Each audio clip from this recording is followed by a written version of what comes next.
शादी के कार्ड बंट चुके थे, मंडप भी सज चुका था, घर मेहमानों से अटा पड़ा था, रस्मो रिवाज के सिलसिले चल रहे थे। लेकिन इसी बीच दूल्हा अचानक सीन से गायब हो गया। शादी 12 दिसंबर को थी और 8 और 9 दिसंबर की दरमियानी रात दूल्हा अपने कमरे में ही सोया था। लेकिन सुबह होते होते वो अपने घर से ऐसा गायब हुआ कि फिर किसी को ढूंढे नहीं मिला। घर वाले परेशान हो गए और तो और उसका मोबाइल फोन भी लगातार स्विच ऑफ आ रहा था।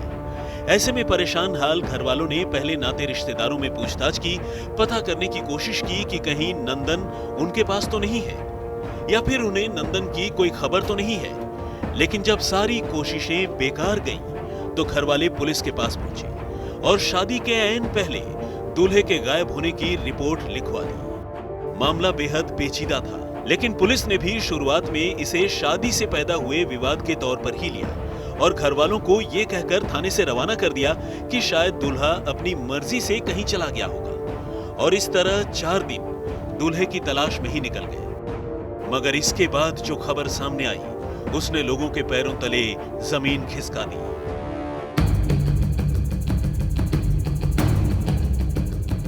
जी हां, दूल्हे की जान जा चुकी थी और उसकी लाश गांव के ही एक कोने में बने इस अंधे कुएं के अंदर पड़ी थी। वो तो शायद लोगों को कुछ और दिनों तक भी दूल्हे नंदन की मौत का पता नहीं चलता अगर गांव के ही एक बच्चे ने कौतूहलवश कुएं में न झांका होता। बच्चे ने कुएं में झांक कर क्या देखा, उसकी तो चीख ही निकल गई। कुएं की गहराई में पानी पर एक लाश तैर रही थी। बच्चा चीखता चिल्लाता घर वालों के पास पहुंचा और कुएं में लाश होने की खबर दी। चूंकि गांव का बेटा नंदन पिछले 4 दिनों से गायब था, उसके घर वालों को लगा कि कहीं ऐसा न हो कि लाश नंदन की ही हो। घर वाले फौरन कुएं के पास पहुंचे। ऊपर से उन्हें लाश का चेहरा तो नजर नहीं आया, लेकिन कपड़ों से ये समझते देर नहीं लगी कि लाश नंदन की ही है। अब नंदन के परिवार के साथ साथ पूरे गांव में कोहराम मच चुका था। सवाल यह था कि आखिर शादी से ऐन पहले नंदन की यह हालत कैसे हुई? वो अपने घर से खुद गायब हुआ था या फिर किसी ने उसे गायब कर दिया? क्या उसकी हत्या हुई या फिर उसने कुएं में छलांग लगाकर खुदकुशी कर ली? सवाल यह भी था कि आखिर शादी से ऐन पहले उसकी हत्या की वजह क्या हो सकती थी? अगर ये खुदकुशी थी तो फिर नंदन ने ऐसा क्यों किया? क्या वो अपनी शादी से खुश नहीं था? जबकि घर वालों का तो कहना था कि उसे अपनी शादी से कोई शिकायत नहीं थी। कुल मिलाकर दूल्हे नंदन की मौत को लेकर अनगिनत सवाल थे, लेकिन तमाम सवालों के जवाब तक पहुंचने के लिए गहरी तफ्तीश की दरकार थी। गांव के कुएं में दूल्हे की लाश पड़ी होने की खबर मिलते ही फौरन थाने की पुलिस भी मौकाए वारदात तक आ पहुंची। चूंकि कुआं बेहद गहरा, संकरा और अंधेरा था, लाश को बाहर निकालना आसान नहीं था। ऐसे में लोगों ने पंप सेट से कुएं में लबालब पानी भरा और जब पानी ऊपर तक आ गया तो पानी के साथ साथ लाश भी ऊपर आ गई। लेकिन गांव वालों की मदद से जैसे ही पुलिस ने लाश बाहर निकलवाई, उसकी हालत देखते ही दूल्हे के घर वालों की हालत गश खाकर गिरने जैसी हुई। नंदन के जिस्म पर चोट के अनगिनत निशान थे और आंखें बाहर निकली हुई थी। तो क्या नंदन का कत्ल किया गया? सबूत तो कुछ यही इशारा कर रहे थे। अब सवाल यह था कि आखिर कौन है नंदन का कातिल और क्या है इस कत्ल की वजह?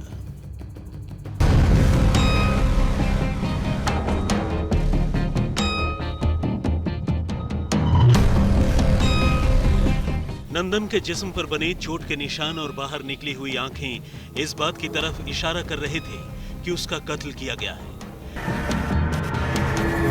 जाहिर है, चूंकि मामला 4 दिन की गुमशुदगी और उसके बाद लाश मिलने का था, पुलिस ने जांच की शुरुआत भी टेक्निकल सर्विलांस के साथ की। नंदन का मोबाइल फोन तो खैर पुलिस को उसकी लाश की जेब से ही मिल गया, लेकिन पुलिस मोबाइल की कॉल डिटेल जानना चाहती थी। पुलिस ने लड़के के मोबाइल फोन पर आए और लड़के के फोन से किए गए कॉल्स की जांच की और पहली ही कोशिश में चौंकाने वाली जानकारी सामने आई। पता चला कि लड़का अपने घर से गायब होने के चंद घंटे पहले तक अपने पड़ोस में ही यानी गांव की ही रहने वाली एक लड़की से लगातार लंबी लंबी बातें कर रहा था। और तो और लड़के की बात लड़की के साथ साथ लड़की के बीमार और बुजुर्ग पिता के फोन नंबर पर भी हुई थी। पुलिस फौरन लड़की के घर पहुंची, मगर लड़की गायब थी। अलबत्ता लड़की के बुजुर्ग माता पिता जरूर मिल गए, लेकिन उनसे हुई पूछताछ में पुलिस को कोई खास कामयाबी नहीं मिली, क्योंकि दोनों अपनी बेटी के साथ पड़ोस में रहने वाले नंदन के किसी भी रिश्ते से पूरी तरह अनजान थे। पुलिस ने इस सिलसिले में लड़की के एक दोस्त को भी हिरासत में लेकर पूछताछ की, लेकिन नतीजा वही ढाक के 3 पात साबित हुआ। फिलहाल नंदन की मौत और मौत के फौरन बाद ही पड़ोस की लड़की का गायब हो जाना और गायब होने से पहले उसका लगातार नंदन से फोन पर बातें करना इस बात की तरफ इशारा करता है कि नंदन की मौत से गायब लड़की का कोई ना कोई रिश्ता जरूर है। और यह सच तभी सामने आ सकता है जब या तो लड़की मिल जाए या फिर लड़की के बारे में पुलिस को कोई नई खबर मिल जाए।